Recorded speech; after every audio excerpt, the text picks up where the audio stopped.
Assalamualaikum warahmatullahi wabarakatuh. Semangat pagi rekan-rekan mahasiswa. Bagaimana kabarnya? Semoga kalian semua selalu sehat ya. Amin. Oke, kita lanjut lagi ke materi pertemuan ke-10, akuntansi sektor publik mengenai penyusunan laporan keuangan daerah berbasis akrual. Jadi, setelah mempelajari ini diharapkan dapat memahami dan menjelaskan konsep akuntansi laporan keuangan daerah berbasis akrual. Kemudian dapat memahami dan menjelaskan pembukuan akuntansi penyusunan laporan keuangan daerah berbasis akrual, serta dapat menganalisis kasus yang berhubungan dengan akuntansi penyusunan laporan keuangan daerah berbasis akrual.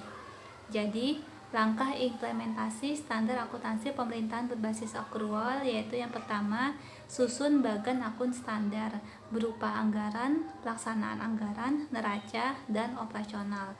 Kemudian yang kedua, tetapkan kebijakan akuntansi, yaitu dari sisi penyusutan aset, pencadangan piutang tidak tertagih, dan kapitalisasi belanja. Yang ketiga, susun sistem akuntansi yang digunakan untuk membukukan transaksi. Tentukan model jurnal yang digunakan dan pastikan telah dibutuhkan sistem akuntansi. Yang keempat, pilih strategi implementasi akuntansi berbasis akrual. Yang kelima, pelatihan pegawai akuntansi. Selanjutnya, persamaan akuntansi dari sisi standar akuntansi pemerintahan, yaitu aset sama dengan kewajiban ditambah ekuitas ditambah pendapatan laporan operasional dikurangi beban. Ini ya persamaan akuntansinya. Jadi persamaan akuntansi tersebut digunakan dalam basis akrual untuk menghasilkan laporan operasional. Ya.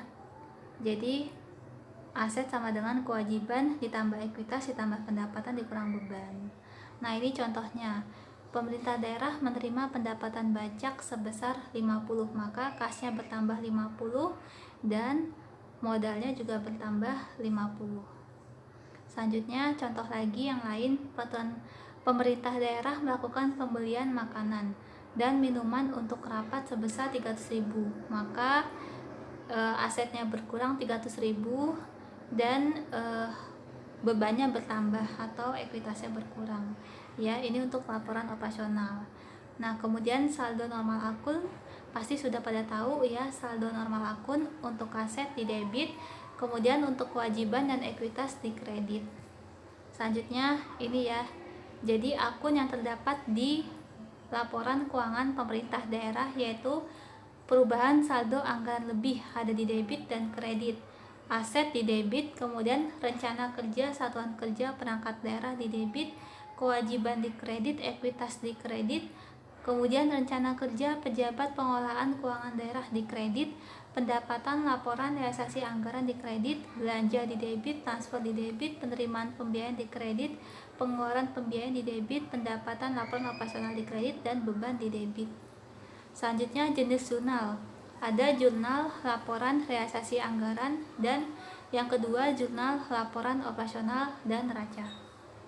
Perubahan saldo anggaran lebih artinya akun lawan yang digunakan untuk mencatat realisasi penambahan pendapatan laporan realisasi anggaran, belanja, pembiayaan penerimaan, dan pembiayaan pengeluaran adalah akun perubahan saldo anggaran lebih. Sesuai dengan sifat transaksi, ketika pendapatan bertambah maka menambah saldo anggaran lebih.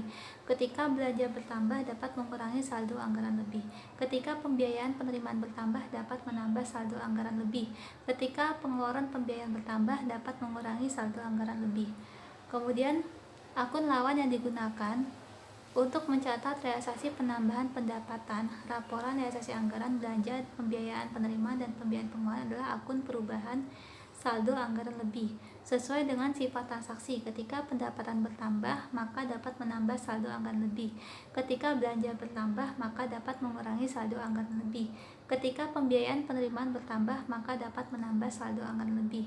Dan ketika pengeluaran pembiayaan bertambah maka dapat mengurangi saldo anggaran lebih. Selanjutnya, nama akun sementara pada jurnal laporan realisasi anggaran. Untuk mencatat pendapatan, laporan realisasi anggaran, belanja, penerimaan pembiayaan, dan pengeluaran pembiayaan dibutuhkan pasangan akun sementara di sisi debit dan sisi kredit sebagai akun lawan transaksi laporan realisasi anggaran. Pilihan akun sementara perubahan saldo anggaran lebih. Nama ini dipilih dengan mengacu pada definisi Peraturan Menteri Nomor 64 bahwa pendapatan laporan realisasi anggaran dan penerimaan pembiayaan dapat meningkatkan saldo anggaran lebih, sedangkan akun belanja dan pengeluaran pembiayaan dapat mengurangi saldo anggaran lebih. Dengan demikian, akun sementara tersebut diberi nama akun perubahan saldo ditempatkan pada kode rekening 00. Ketika di jurnal debit perubahan saldo anggaran lebih, maka kredit pendapatan laporan realisasi anggaran. Maka perubahan saldo anggaran lebih tersebut dijelaskan sebagai penambahan saldo anggaran lebih. Begitu hal yang sama untuk penerimaan pembiayaan. Ketika di jurnal untuk belanja laporan realisasi anggaran, di debit belanja dan di kredit perubahan saldo anggaran lebih, artinya ada pengurangan saldo anggaran lebih ketika belanja dilakukan. Begitu juga untuk pengeluaran pembiayaan. Sebagai contoh, menerima pendapatan sebesar 20, maka pendapatan laporan realisasi anggaran bertambah dan saldo anggaran lebih ini ada di debit ya. Jadi jurnalnya di debit perubahan saldo anggaran lebih dan di kredit pendapatan laporan realisasi anggaran sebesar 20. Selanjutnya contoh yang kedua, belanja sebesar 20, maka di debit belanja bertambah dan di kredit perubahan saldo anggaran lebih sebesar 20. Selanjutnya, nah ini terdapat perubahan akun ya. Peraturan Menteri Dalam Negeri Nomor 64 Tahun 2013 dengan akuntansi berbasis akrual ya. Kalau di peraturan menteri yaitu estimasi perubahan saldo anggaran lebih. Tapi kalau di akuntansi berbasis akrual yaitu perubahan saldo anggaran lebih. Ya, jadi terdapat beberapa akun yang digunakan di peraturan menteri dan di akuntansi berbasis akrual. Selanjutnya, struktur akuntansi. Struktur hubungan entitas dalam akuntansi yang diimplementasikan di pemerintahan daerah adalah struktur home office and branch office. Struktur hubungan home office and branch office tepat untuk menggambarkan hubungan transaksi antara pejabat pengelola keuangan daerah dan satuan kerja perangkat daerah dibandingkan dengan struktur hubungan induk dan anak dengan beberapa alasan. Yang pertama, pejabat pengelola keuangan daerah satuan kerja perangkat daerah bukan entitas yang berdiri sendiri, melainkan satu kesatuan. Yang kedua, antara pejabat pengelola keuangan daerah dan satuan kerja perangkat daerah tidak terjadi transfer penghasilan. Yang ketiga, satuan kerja perangkat daerah dimiliki 100% oleh pemerintah daerah.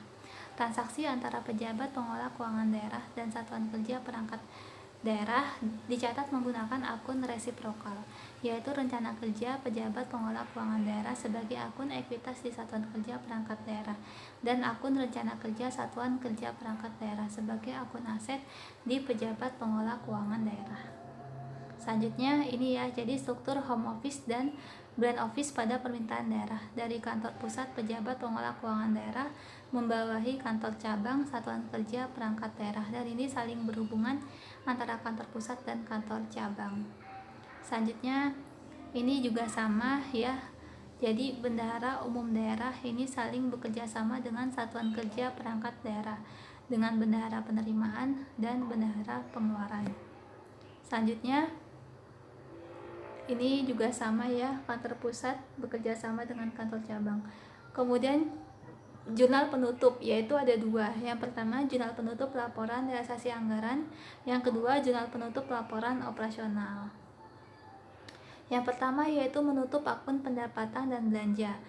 Jadi jika surplus pendapatan laporan realisasi anggaran di debit, belanja di kredit, dan surplus atau defisit laporan realisasi anggaran itu sisanya. Jika defisit, maka pendapatan laporan realisasi anggaran di debit, kemudian belanja di kredit, lalu surplus atau defisit laporan realisasi anggaran itu sisanya. Yang kedua yaitu menutup akun pembiayaan. Penerimaan pembiayaan di debit, kemudian pengeluaran pembiayaan di kredit dan pembiayaan neto di kredit. Kemudian yang ketiga, menutup laporan realisasi anggaran dan pembiayaan. Laporan realisasi anggaran di debit, kemudian pembiayaan neto di kredit, selisih lebih perhitungan anggaran atau silpa itu di kredit. Selanjutnya yang keempat, menutup selisih lebih anggaran perhitungan ke saldo anggaran lebih. Jadi akun selisih lebih anggaran perhitungan yaitu di debit dan ekuitas saldo anggaran lebih di kredit. Yang kelima, menutup perubahan saldo anggaran lebih ke ekuitas di debit dan perubahan saldo anggaran lebih di kredit. Selanjutnya, jurnal penutup laporan operasional yaitu menutup pendapatan dan belanja. Pendapatan laporan operasional di debit, beban di kredit, dan sisanya surplus atau defisit laporan operasional. Jika defisit pendapatan laporan operasional di debit, beban di kredit, maka surplus atau defisit laporan operasional di sisanya. Selanjutnya, kebutuhan neraca restatement pada saat penyusunan laporan keuangan di awal tahun 2015. Peraturan Standar Akuntansi Pemerintahan Nomor 10 dan Peraturan Pemerintah Nomor 71 Tahun 2010, paragraf 42 menyatakan bahwa perubahan kebijakan akuntansi harus disajikan pada laporan perubahan ekuitas dan diungkapkan dalam catatan laporan keuangan. Laporan keuangan yang butuh dilakukan restatement pada awal tahun 2015 yaitu ketika mengimplementasikan standar akuntansi pemerintahan basis akrual adalah untuk neraca, karena neraca tahun 2014 ketika disusun belum menerapkan seutuhnya standar atau kebijakan akuntansi akrual. Restatement dilakukan untuk akun yang kebijakan akuntansinya berbeda atau belum diterapkan. Tahapannya yaitu setiap akun disesuaikan dengan perlakuan akuntansi sesuai standar atau kebijakan akuntansi yang baru. Selanjutnya, penyajian kembali pada neraca, yaitu perlakuan akuntansi yang dilakukan atas pos dalam neraca yang butuh dilakukan penyajian kembali pada awal periode, ketika pemerintah daerah untuk pertama kali mengimplementasikan kebijakan akuntansi yang baru dari semula basis kas menuju akrual, menjadi basis akrual penuh. Penyajian kembali dibutuhkan untuk pos neraca yang kebijakannya belum mengikuti basis akrual penuh, karena untuk penyusunan neraca ketika pertama kali disusun dengan basis akrual, neraca akhir tahun periode sebelumnya menggunakan basis kas menuju akrual. Berdasarkan identifikasi ini, maka butuh disajikan kembali antara lain untuk akun sebagai berikut. Yang pertama, piutang sebelumnya belum dilakukan penyisian piutang, maka harus menyajikan nilai wajar setelah dikurangi penyisian piutang. Yang kedua, beban dibayar di muka, sebelumnya diakui seluruhnya sebagai belanja. Apabila belum dimanfaatkan seluruhnya, maka disajikan sebagai akun beban dibayar di muka. Hal tersebut tidak dilakukan penyesuaian di tahun sebelumnya. Oleh karena itu, akun ini dibutuh disajikan kembali. Yang ketiga, persediaan di pemerintah daerah esensinya adalah beban dibayar di muka, sehingga dapat dicatat sebagai aset atau beban pada saat perolehan awal konsumsi. Atas beban dibayar di muka, konsumsi atas beban dibayar di muka dalam persediaan ini harus diakui sebagai beban, sedangkan yang belum dikonsumsi diakui sebagai aset persediaan. Akun persediaan ini butuh dilakukan penyajian kembali apabila metode penilaian persediaan pada periode sebelumnya tidak sama dengan metode penilaian persediaan setelah basis akrual penuh.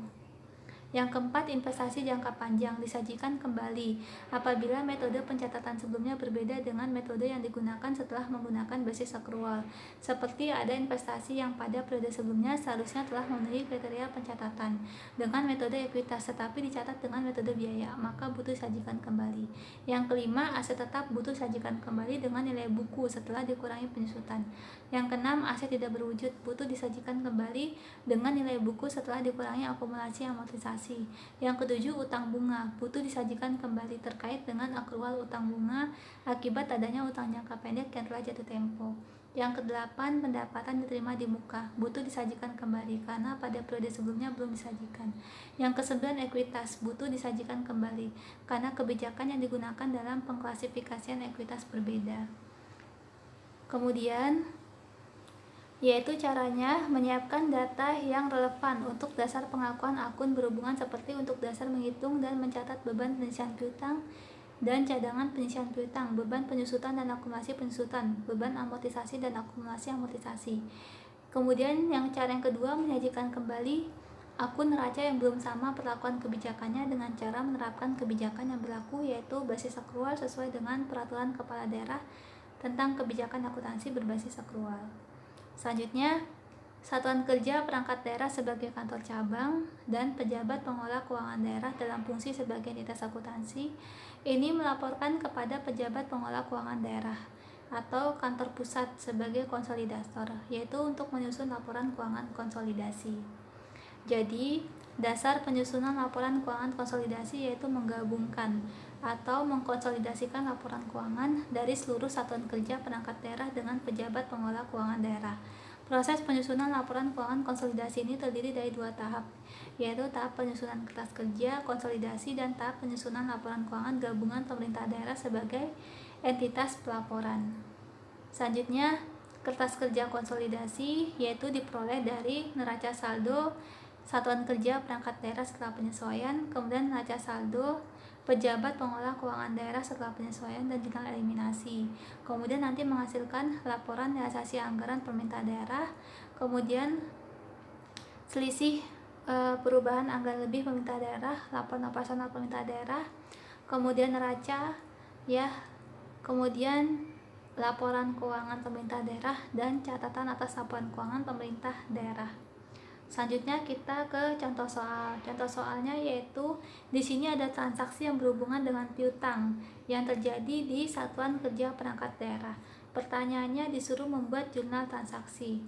Langsung aja yang pertama, pada tanggal 17 Januari 2019 terbit Satuan Kerja Perangkat Daerah yang menyatakan bahwa Satuan Kerja Perangkat Daerah Sentosa Pemerintah Kota Tangerang memiliki pendapatan pajak bumi dan bangunan sebesar 15 juta rupiah. Maka jurnalnya piutang pajak bumi dan bangunan bertambah di debit dan pendapatan pajak bumi dan bangunan laporan operasional bertambah di kredit sebesar 15 juta rupiah. Yang kedua, tanggal 20 Februari 2019 bahwa Bendahara Penerimaan Satuan Kerja Perangkat Daerah Sentosa menerima pembayaran pajak hotel dari Hotel Aston sebesar Rp3.500.000.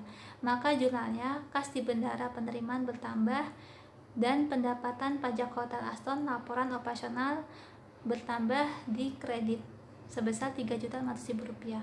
Kemudian estimasi perubahan saldo anggaran lebih di debit dan pendapatan pajak Hotel Aston laporan realisasi anggaran bertambah di kredit sebesar Rp3.500.000.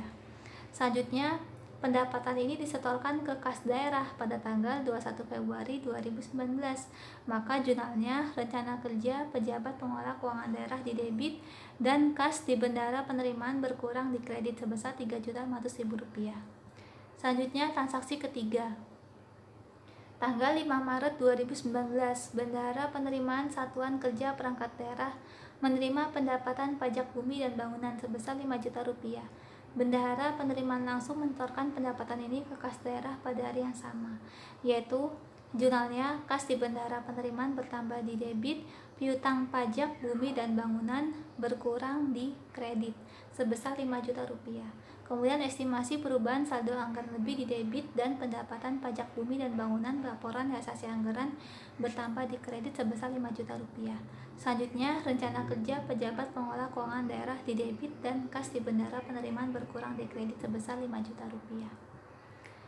Selanjutnya, transaksi yang keempat. Setelah dilakukan pemeriksaan, ternyata ditemukan bahwa terdapat kurang bayar sebesar Rp500.000 atas pajak Hotel Aston. Surat ketetapan pajak kurang bayar atas Hotel Aston ini diterbitkan pada tanggal 22 Maret 2019. Maka jurnalnya piutang pajak Hotel Aston bertambah di debit, pendapatan pajak Hotel Aston laporan operasional bertambah di kredit sebesar Rp100.000. Kemudian Hotel Aston membayar pajak kurang bayar tersebut pada tanggal 27 Maret 2019. Maka jurnalnya kas di Bendahara Penerimaan bertambah di debit, piutang pajak Hotel Aston berkurang di kredit sebesar Rp100.000. Kemudian estimasi perubahan saldo anggaran lebih di debit dan pendapatan pajak bumi dan bangunan laporan realisasi anggaran bertambah di kredit sebesar Rp500.000. Kemudian Bendahara Penerimaan Satuan Kerja Perangkat Daerah Sentosa menyetorkan pendapatan tersebut ke kas daerah pada tanggal 28 Maret 2019. Jurnalnya yaitu rencana kerja pejabat pengelola keuangan daerah di debit dan kas di Bendahara Penerimaan berkurang di kredit sebesar Rp500.000. Selanjutnya, transaksi yang kelima. Tanggal 31 Desember 2019 diketahui terdapat sejumlah retribusi pelayanan kesehatan yang belum dibayar oleh wajib retribusi sebesar Rp7.500.000.